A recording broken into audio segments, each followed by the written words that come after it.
Hello friends, welcome to the Garima classes. हम लोग BEd first year या फर्स्ट सेमेस्टर का सब्जेक्ट पढ़ रहे हैं चाइल्डहुड एंड ग्रोइंग अप। इसमें यूनिट पढ़ रहे हैं psychology of growth and development. ठीक है, इसका चैप्टर है एजुकेशनल साइकोलॉजी और टॉपिक है आज का कैरेक्टरिस्टिक्स ऑफ एजुकेशनल साइकोलॉजी। हम लोग पिछले क्लास में एजुकेशनल साइकोलॉजी क्या है, एजुकेशनल साइकोलॉजी की परिभाषाएं क्या है, एजुकेशनल साइकोलॉजी की प्रकृति क्या है, नेचर, इन सारी चीज़ों को पिछले क्लास में पढ़ रखा है। अगर आप उस क्लास को नहीं पढ़े हैं तो आप उस क्लास को देखें ताकि चीज़ों को अच्छे से समझ पाएँ। ठीक है, आज हम लोग जो पढ़ने जा रहे हैं वो है कैरेक्टरिस्टिक्स ऑफ एजुकेशनल साइकोलॉजी, शिक्षा मनोविज्ञान की विशेषताएं। तो शिक्षा मनोविज्ञान की विशेषताएं कुछ 6 पॉइंट्स में हैं, जिसमें आपका पहला पॉइंट है वस्तुनिष्ठता एवं तथ्यात्मक ज्ञान। ठीक है, वस्तुनिष्ठ ऑब्जेक्टिविटी एंड फैक्चुअल नॉलेज। ठीक है, तो वस्तुनिष्ठता ज्ञान क्या होता है पहले इसे समझते हैं। अध्ययन की वह पद्धति जिसमें हम किसी भी घटना को ठीक उसी प्रकार से वर्णन करते हैं जिस प्रकार से घटना घटी हो। ठीक है, कहने का मतलब है यहाँ पे घटना शब्द का हम शब्द को व्यवहार से जोड़ेंगे कि जिस व्यक्ति का जैसा व्यवहार है, जैसा वो व्यवहार कर रहा है, अगर हम उस व्यक्ति के बारे में बता रहे हैं तो ठीक वैसा ही बताएंगे जैसा वो व्यवहार कर रहा है। अपनी तरफ से उसमें कुछ भी न जोड़ेंगे न घटाएंगे, सेम वैसा ही बताएंगे जैसा कि उसका व्यवहार है। यानी घटना को यानी व्यवहार को हम ठीक उसी प्रकार से रखेंगे जैसा व्यवहार किया जाता है। ठीक है, समझ आया? आई थिंक आप लोगों को ये समझ आया होगा कि वस्तुनिष्ठता ज्ञान क्या होती है। मीन्स जैसा व्यवहार किया जा रहा है सेम उस व्यवहार को हम वैसा ही बताएंगे, अपने तरीके से उसमें ना कुछ जोड़ सकते हैं ना घटा सकते हैं, जैसा है सेम वैसा ही बताएंगे।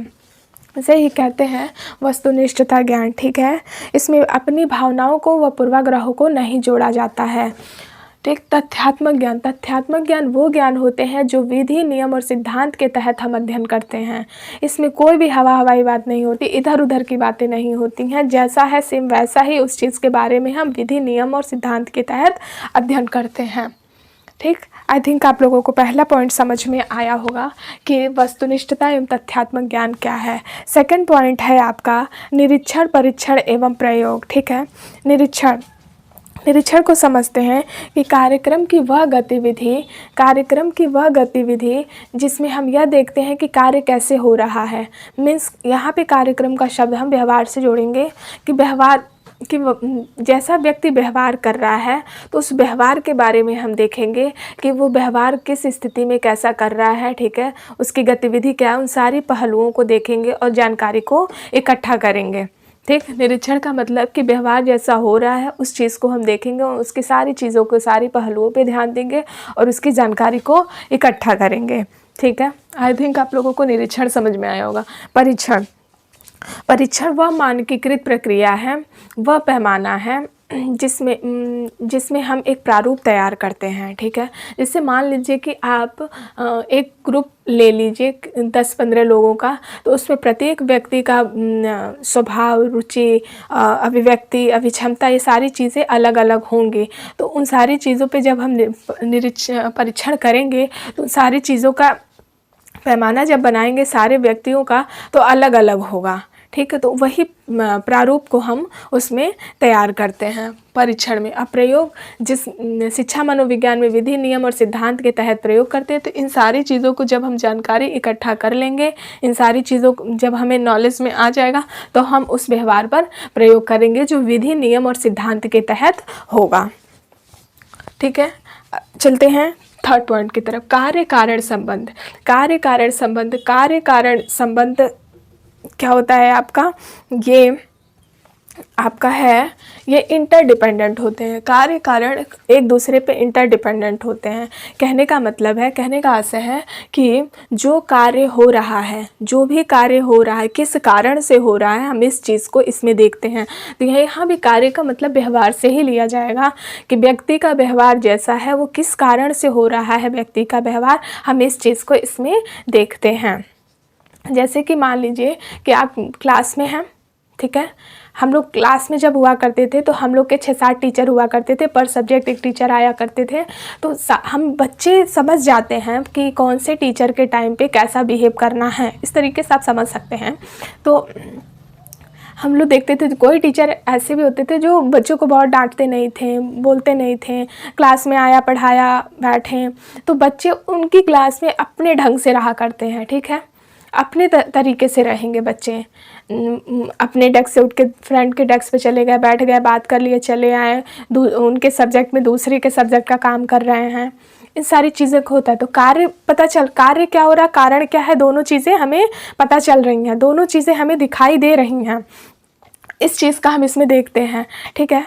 तो इसी प्रकार से हम ये भी समझ पा रहे हैं कि क्या इसका रिलेशन बन रहा है।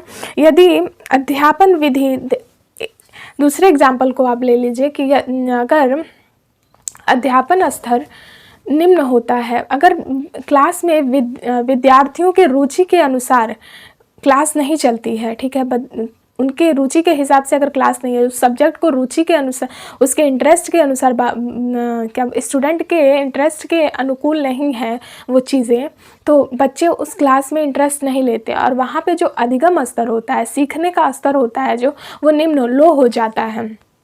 क्यों?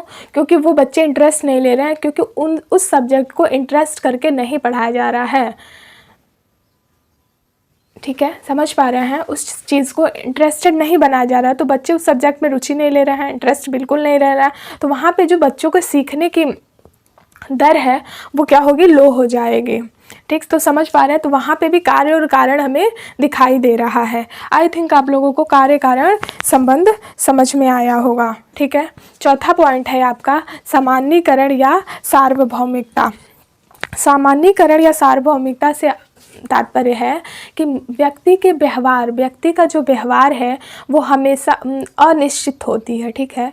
इस प्रकार से आप देख सकते हैं कि व्यक्ति का जो व्यवहार है ना वो अनिश्चित होती है, हमेशा एक जैसा नहीं होता है, वो टाइम टू टाइम वेरी करता है, ठीक, टाइम टू टाइम चेंज होता रहता है, बदलता रहता है। उस बदलने के पीछे कारण बहुत सारे हो सकते हैं, ठीक है।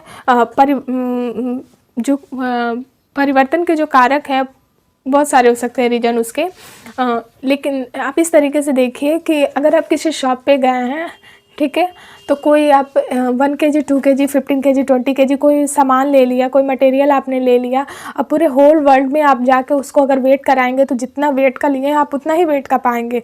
लेकिन व्यक्ति के व्यवहार में ऐसा नहीं है, व्यक्ति का व्यवहार हमेशा टाइम टू टाइम चेंज होता रहता। चेंज होने से मतलब है कि क्या होगा कि वो उसके परिवेश में अगर चेंजिंग आया है तो उसका व्यवहार चेंज हो जाएगा, अगर वो थका हुआ है तो उसके व्यवहार में चेंजिंग आ जाएगा, ठीक है। खुश है तो उसके व्यवहार में चेंजिंग रहेगा, वो एक जैसा नहीं रहेगा, हमेशा टाइम टू टाइम वेरी करेगा, ठीक।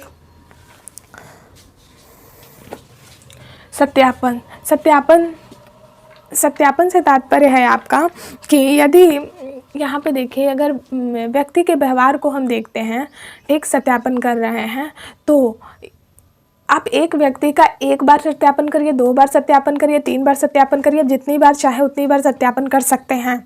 लेकिन अगर व्यक्ति के व्यवहार, आंतरिक परिस्थिति और बाह्य परिस्थिति जैसा फर्स्ट टाइम में रहा हो, जैसा फर्स्ट टाइम में उसका व्यवहार रहा हो, परिस्थिति रही हो, सेम वैसा ही सेकंड टाइम पे रहेगा, तो जब सत्यापन किया जाएगा तो वैल्यू आपकी सेम आएगी, ठीक है। लेकिन अगर आंतरिक परिस्थितियाँ एवं बाह्य परिस्थितियाँ दोनों में अंतर हो जाए, दोनों में अंतर आ जाए, तो आपका जो है रिज़ल्ट अलग आएगा। आंतरिक परिस्थिति मतलब मन की स्थिति अगर आपकी वही है, जैसा फर्स्ट टाइम में था वैसा इस सेकंड टाइम में है, तो वैल्यू आपका सेम आएगा। लेकिन अगर परिवर्तित हो गया तो सेम नहीं आएगा, ठीक है। बुद्धि सृजनात्मकता को प्रभावित करती है। सत्यापन में हम इसे सत्यापित कर सकते हैं कि बुद्धि सृजनात्मकता को प्रभावित करती है। लास्ट है आपका भविष्य कथन। भविष्य कथन का मतलब है कि जब हम किसी क्लास में या फिर कहीं पे भी होते हैं तो हम इस चीज़ को देखते हैं कि बालक की रुचि किस चीज़ में है, किस चीज़ को वो बहुत अच्छे ढंग से कर सकता है, इन सारी चीज़ों को हम उसमें देखते हैं और उसे हम बताते हैं कि शैक्षिक व व्यावसायिक क्षेत्र में वो किस क्षेत्र में आगे बढ़ सकता है। ठीक है। तो उसको निर्देशन व मार्गदर्शन दिया जाता है। कहने का मतलब है कि अगर क्लास में हैं आप, कहीं पे भी हैं, 10 20 100 स्टूडेंट हैं, तो आप हर स्टूडेंट को देख सकते हैं, हर एक व्यक्ति को देख सकते हैं कि इसकी मतलब ये किस कार्य को आप उसको जब कुछ दिन तक देखेंगे, समझेंगे, तो आप ये बता सकते हैं कि इसका इंटरेस्ट इस चीज़ में है और इस क्षेत्र में ये जाएगा तो ये आगे बढ़ सकता है, उस क्षेत्र में आगे अच्छा काम कर सकता है। जैसे कहने का मतलब है कि आप क्लास में हैं, फील्ड में हैं, कहीं पे हैं, बच्चे हैं, आप उसको देख रहे हैं, तो कुछ बच्चे खेल बहुत अच्छा खेलते हैं, तो आप उसे कह सकते हैं कि तुम खेल में क्रिकेट खेल बहुत अच्छा खेलते हैं, क्रिकेट प्ले बहुत अच्छा करते हैं, इस फील्ड में तुम आगे बढ़ सकते हो। कुछ बच्चों की पेंटिंग बहुत अच्छी होती है, तो आप उसको कह सकते हो तुम पेंटिंग, अपने एजुकेशन में पेंटिंग में आगे बढ़ो, इस क्षेत्र में तुम आगे जा सकते हो।